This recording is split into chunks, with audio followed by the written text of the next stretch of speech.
Hi guys, and welcome to another episode in our unboxing channel. So today, meron tayong nose hair trimmer na galing sa Watsons, 899 pesos. W professional yung tatak niya, and so meron siyang nose hair, meron din siyang flat trimmer. Tapos meron siyang brush panlinis nung mga accessories and suklay. Okay. Sige, buksan na muna natin. Nabuksan ko na to, so kayo masyadong magulat. Yung kasama niyang battery, masyadong mahina nung una. So akala ko sira kasi hindi siya gumagalaw. Masyado na mahina yung battery.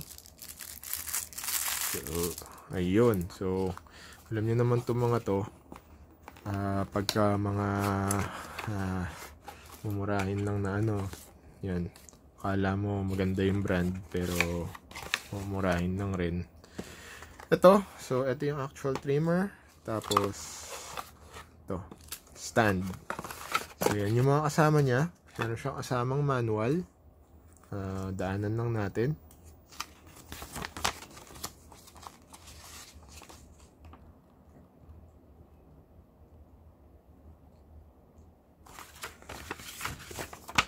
Okay, so single-sided lang. Yun lang yun naman ang manual niya. Meron siyang kasamang stand. Tapos meron siyang kasamang flat trimmer. Tapos ito, stand para do sa actual nose hair trimmer. Tapos lalagyan para do sa accessories, which is brush, pati comb. Yun. Yan. So, yan lang. So, etong brush, panglinis nung trimmer. Pwede rin siyang panlinis actually nung nose hair trimmer. Yan. So, eto natatanggal to. Pero, yan. Ingat lang kasi nakaipit lang siyang ganon. So, yan. So, ito yung mga blade. Umiikot lang siya doon sa maliit na yun. So, ganyan lang ang nose hair trimmer. Tapos, para iset siya, ilagay nyo lang yung arrow. May linya dito. Yan. Tapat nyo lang doon sa arrow. Tapos, tutok nyo siyang ganon. Iikot nyo siyang ganon. Tapos, para iyon, yun. Ngayon, kung papalitan nyo, ito, ikot nyo lang ulit, tanggal. Tapos ito rin, may linya, tutok nyo doon sa arrow. Minsan sumasalo siya, so medyo nyo lang, alug nyo lang ng konti. Tapos yan, tapat nyo doon sa 0. Tapos yan. Yan, so nakikita nyo, gumagalaw na yung mga blade. Diba? Parang di gaano aganda yung galaw. So, ewan ko kung pangit itong nabili ko. Pero, ayan.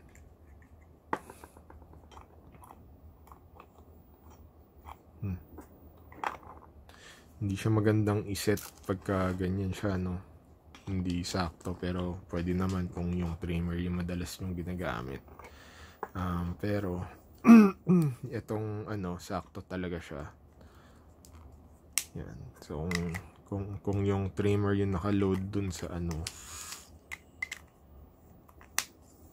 sa actual unit, tapos yung flat trimmer yung ilalagay nyo dyan, yan, saktong-sakto siya.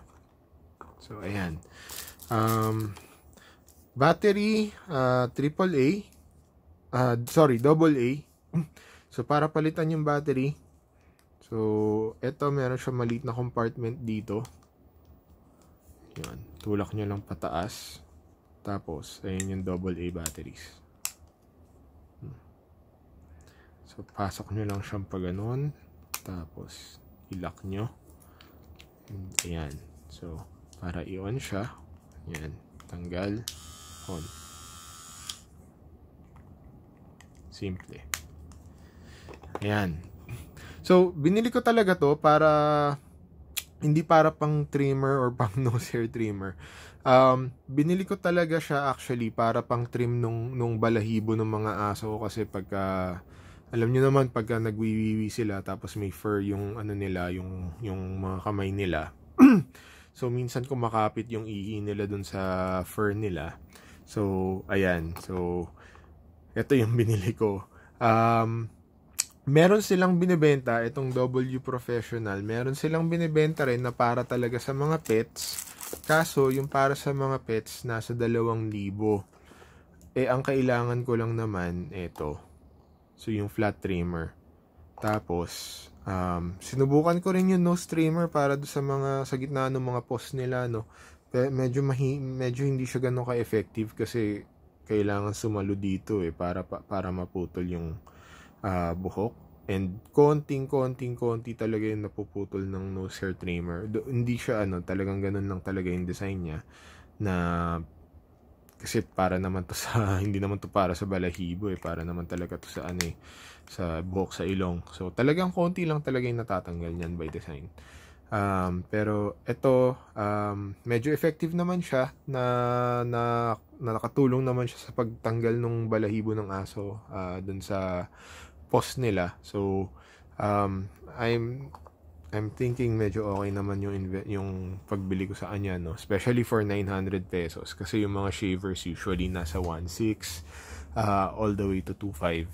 And itong W-Men, meron din silang binibenta na mas higher brand para talaga sa buhok, nasa 2,900 yata or 2,800. Pero itong specific package na to, nose hair trimmer, nasa 899. Okay na siya para do sa use case ko, para do sa mga post ng aso ko.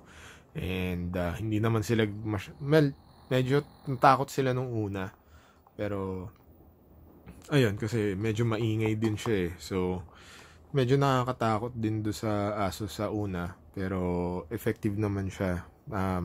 Hindi siya ganun ka, medyo konting patience, kasi especially yung ganito kaliit na trimmer, no, talagang konti lang natatanggal niya kada daan mo. So mapapakita ko sa inyo. Ayan, medyo mabalahibo naman ako, no. So ewan ko na napapansin niyo yung balahibo ko. Ayan,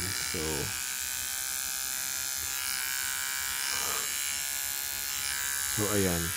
So effective naman siya. Ayun, no, ang kalbo. So medyo effective naman din talaga siya as a trimmer, itong flathead trimmer na to. And I think it's a good buy for 899, considering na yung susunod sa kanya is 2,000, almost 3,000 na. So there you go. If you like the video, please like, subscribe, share, especially yung subscribe, malaking tulong po yun. And see you on the next video.